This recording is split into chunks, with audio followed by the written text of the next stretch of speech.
하겠습니다. 윤석열 당선인의 취임이 멀지 않았습니다. 그런데 국민 모두가 축하해야 될 시기에 걱정과 한숨이 늘고 있습니다. 윤석열 당선인은 청와대 개방 후 시민 불편을 초래할 수 없어서 불가피하게 신라호텔에서 취임식 만찬을 연다고 합니다. 어불성설도 유분수입니다. 청와대를 개방하더라도 청와대 구조상 얼마든지 영빈관을 독립적으로 사용할 수 있다는 사실은 알만한 사람들은 다 압니다. 그런데 역대 최대 취임식 비용과는 별도로 고급 호텔을 빌리고 수백 대의 의전 차량을 대여하는 등 수억 원의 예산을 추가로 사용할 예정이라고 합니다.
다음으로 김성환 정책위원회 의장께서 모두 발언하겠습니다.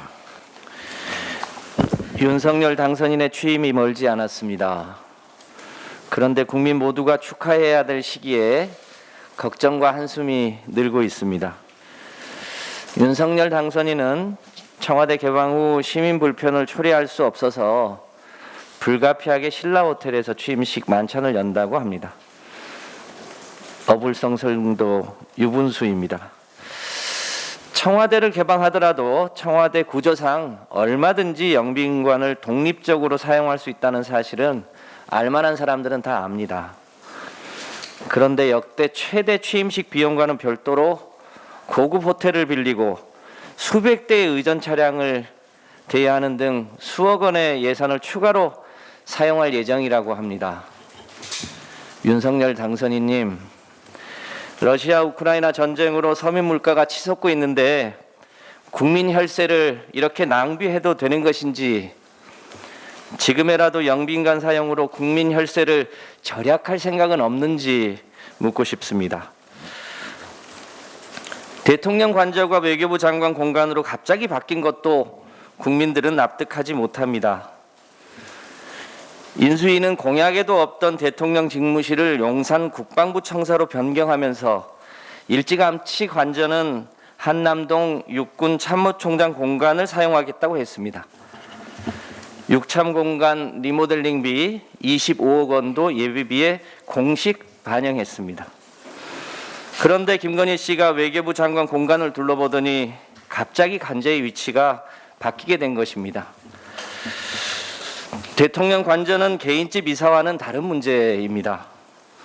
관저의 선정은 대통령의 경호와 국가예산 집행 등 법과 제도에 따라 규정된 시스템에 따라야 합니다. 그런데 인수위는 관저 변경 후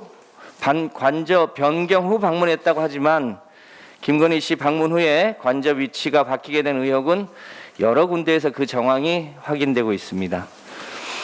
윤석열 당선인이 후보 시절 제 처는 정치에 관심 없다. 영부인으로서의 역할은 없을 것이다. 라고 말했습니다. 국민들은 최근